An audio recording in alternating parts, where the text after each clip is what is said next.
Hello friends, हम पढ़ रहे हैं राजस्थान का अफवाह तंत्र। राजस्थान के अफवाह तंत्र में जो मेरी पहली दो वीडियो हैं उनमें मैंने एक में बनास नदी के बारे में आपको विस्तार से बताया था, दूसरी में बताया था मैंने चंबल नदी के बारे में। चंबल नदी और नदियों से जुड़ी और जानकारी थी, वो मेरी दूसरी वीडियो में है। अभी हम इसमें बंगाल की खाड़ी में जो कुछ नदियाँ और रह गई थी जो कि मोस्ट हैं, कभी कभार उसमें से क्वेश्चन पूछ लेते हैं, तो उन नदियों को मैंने इसमें लिया है। और इन नदियों के साथ ही बंगाल की खाड़ियों में गिरने वाली सभी नदियाँ अपनी कंप्लीट हो जाएंगी। ठीक है, फिर आगे पढ़ेंगे हम अरब सागर में गिरने वाली नदियाँ और उससे और अंत्य प्रवाह वाली नदियाँ। तो आज हम पढ़ रहे हैं बंगाल की खाड़ी में गिरने वाली कुछ जो हमारी नदियाँ रह गई हैं उनके बारे में, जैसे कि बाणगंगा नदी।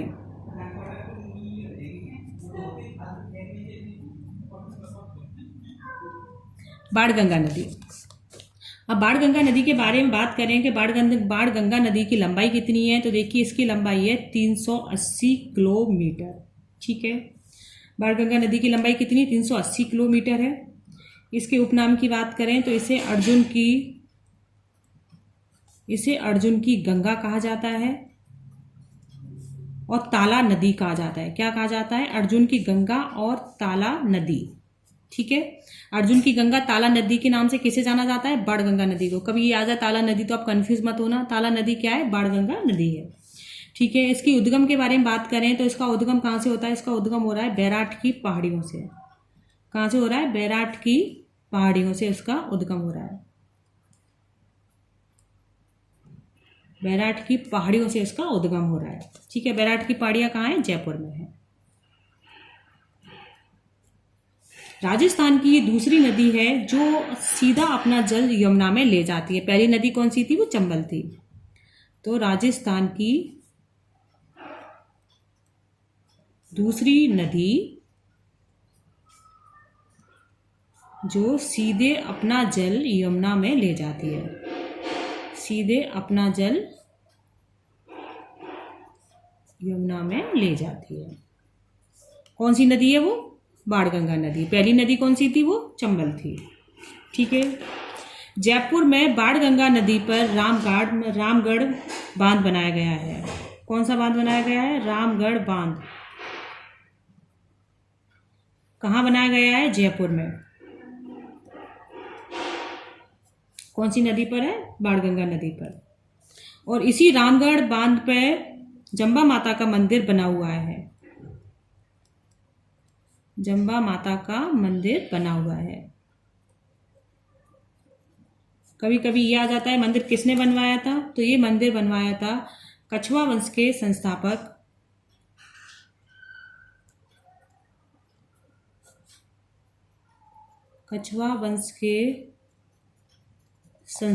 दुल्हा राम ने। किसने बनवाया था? दुल्हा राम ने बनवाया था। दुल्हा राम ने बनवाया था। ठीक है, और इसी बाणगंगा नदी के किनारे बैराठ की सभ्यता स्थित है। बैराठ की सभ्यता कहाँ स्थित है? कौन सी नदी के किनारे है? तो बाणगंगा नदी, जयपुर। ठीक है, बाणगंगा नदी पर बैराठ की सभ्यता स्थित है। ये तो हो गई बाणगंगा नदी और उससे जुड़े हुए मेन पॉइंट।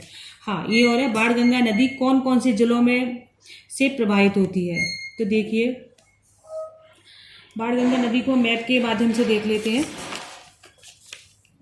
जैसे बाणगंगा नदी यहाँ जयपुर में बैराठ की पहाड़ियों से निकली है।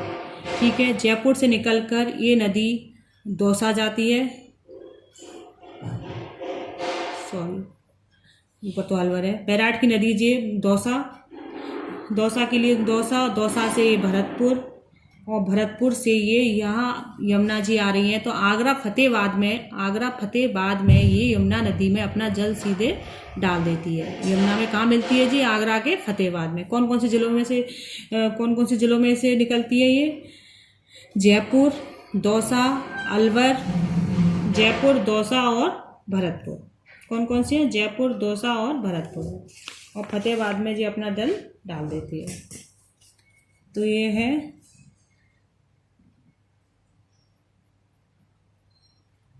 बाणगंगा नदी के प्रवाहित जिले। कौन कौन से हैं फ्रेंड्स? जयपुर से दौसा और भरतपुर और भरतपुर से जो अपना जल कहाँ डालती है, फतेहाबाद, आगरा, यमुना जी में ये मिल जाती है। ठीक है, ये हो गया हमारा बाणगंगा नदी के बारे में। मोस्ट इंपॉर्टेंट जितने भी पॉइंट थे जो पेपर के माध्यम से मोस्ट हैं वो सारे बाणगंगा नदी के बारे में हो गए। अब हम जानते हैं काली सिंध नदी के बारे में।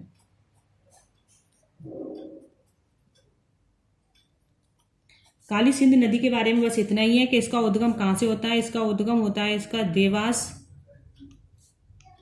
मध्य प्रदेश से उद्गम होता है इसका। देवास मध्य प्रदेश के बागली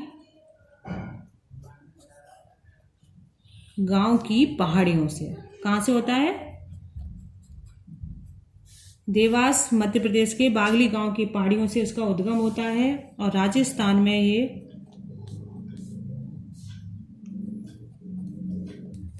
रायपुर, झालावाड़ में प्रवेश करती है।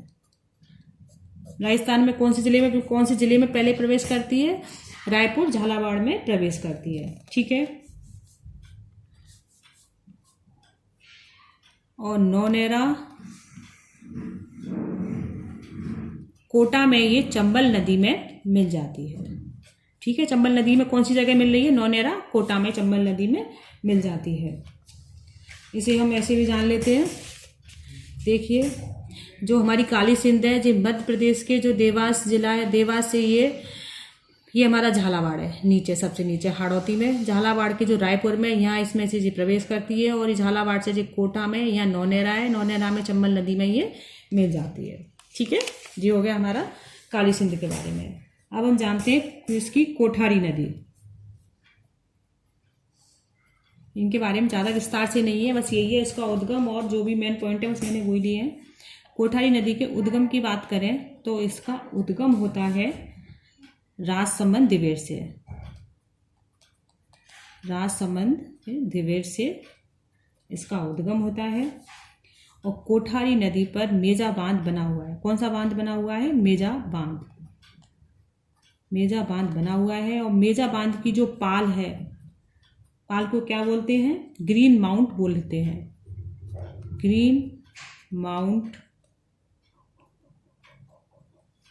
ग्रीन माउंट कहा जाता है। ठीक है, मेजा बांध की पाल को क्या कहा जाता है? ग्रीन माउंट के नाम से भी जाना जाता है। इसके बारे में यही है कि कोठारी नदी पर ये आ जाता है कि मेजा बांध कौन सी नदी पर है? कोठारी नदी पर है। कोठारी नदी का उद्गम कहाँ से है? वो राजसमंद के दिवेर से है। ठीक है, राजसमंद की दिवेर से है। अब है खारी नदी के बारे में। खारी नदी के बारे में बस यही है कि खारी नदी एक तो क्या है, ये बनास नदी की सहायक नदी है। किसकी सहायक नदी है? सहायक नदी किसकी है? ये बनास की सहायक नदी है। इसके उद्गम की बात करें तो उद्गम कहाँ से हो रहा है? उद्गम हो रहा है इसका बिजराल की पहाड़ियों से।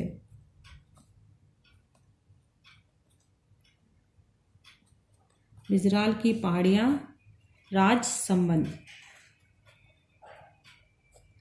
से इसका उद्गम हो रहा है।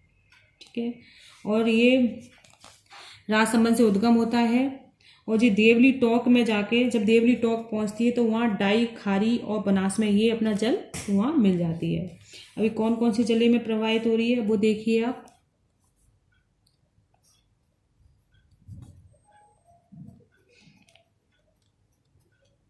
राजसमंद से ये जाती है अजमेर, अजमेर से भीलवाड़ा,